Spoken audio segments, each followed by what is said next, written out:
In this video, I'm visiting Chachoengsao, which is a small town on the outskirts of Bangkok that takes about an hour and a half to get to.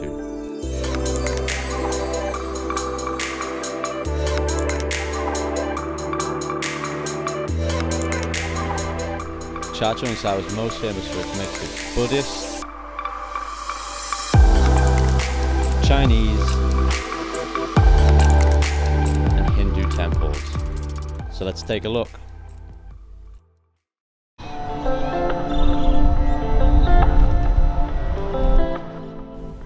One of the most important landmarks in Chachoengsao is Wat Sothorn, which is one of the largest Buddhist temples in all of Thailand. This temple was built in the late 18th century at the end of the Ayutthaya period.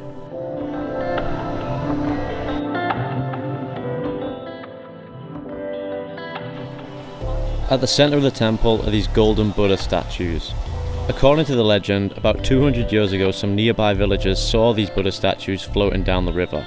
Naturally, they tried to take it out the river to see what it was worth. But try as they might, they couldn't get it out of the river. They tried to call over some friends to help them, promising to split the value of whatever they sold it for. Even with the added help, they couldn't get it out of the river, and it continued to float downstream. The villagers chased after the golden Buddha until it eventually stopped, which was right outside Wat Sothorn. Believing this to be a sign from Buddha himself, the villagers decided not to sell it and to donate it to the temple instead.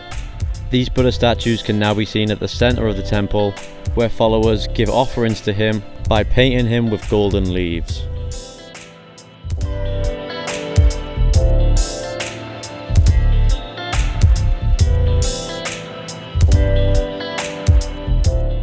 The Ban Mai Market, also known as the 100 Years Market, is located on the Bang Pakong River.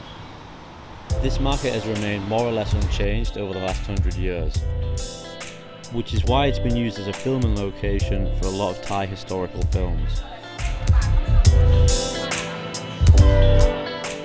Chachoengsao has a high number of Chinese immigrants, and this is reflected in the market with lots of Chinese food and Chinese souvenirs available.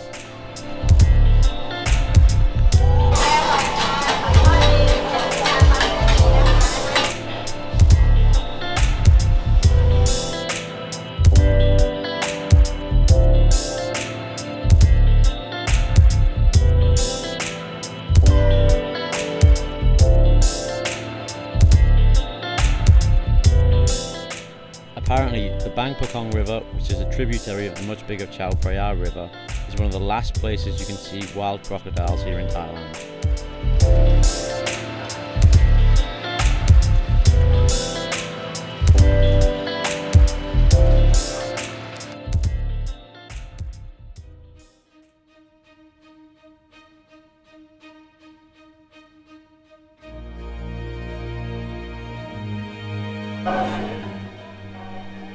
The final place that we visited was one of the most unique temples I've seen anywhere in Thailand, and it's called Wat Saman. The highlight of this temple is this huge 16-metre tall sculpture of Ganesh. Even though Thailand is traditionally a Buddhist culture, you can still find plenty of shrines and statues for Buddhist gods such as Ganesh. This is because the Buddha was born a Hindu and followed Hinduism for most of his life.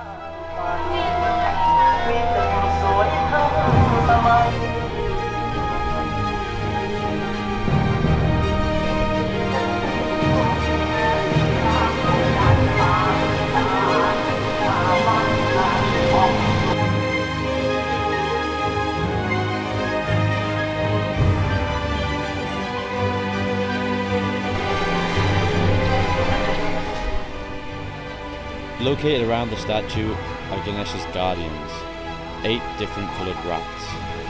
Apparently these rats have the ability to grant wishes, and you can see people around the statue donating money to the rats and then making wishes.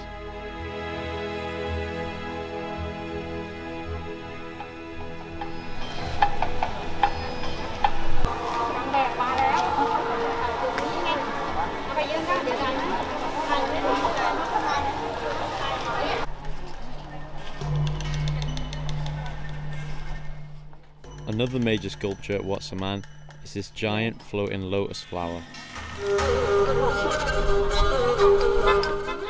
In Buddhism, the lotus flower is a symbol of purity and enlightenment, and the Buddha can sometimes be seen depicted sitting on top of a lotus flower to represent enlightenment.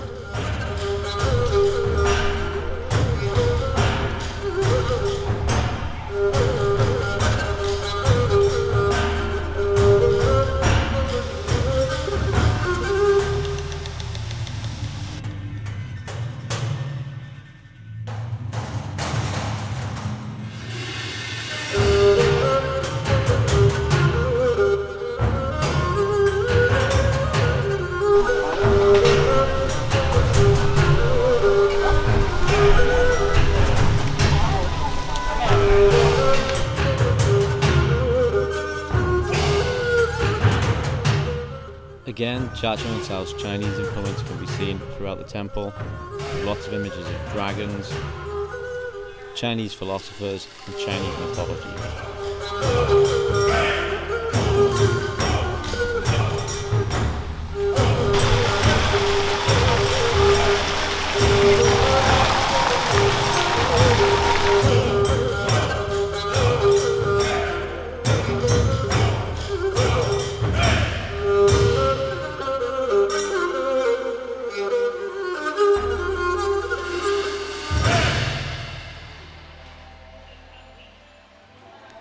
To me, it was really interesting to see this mix of Buddhist, Chinese and Hindu influences all in the one temple. I hope you've enjoyed my video about Chachoengsao, and thanks for watching.